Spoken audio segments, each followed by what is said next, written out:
आज বানিয়ে দেখাবো পোস্ত আর বাদাম দিয়ে লাল নোটে শাকের রেসিপি।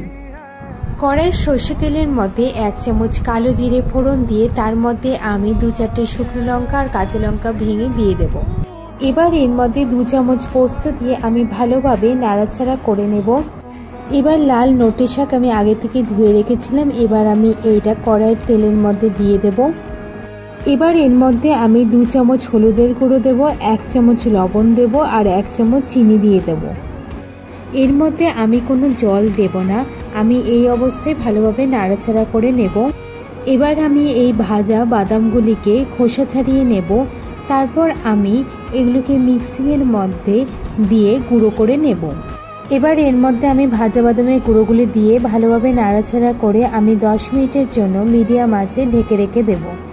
10 মিনিট পরে সে ঢাকনা খুলে দেখলাম যে আমার রেসিপিটি খুব ভালোভাবে তৈরি হয়ে গেছে।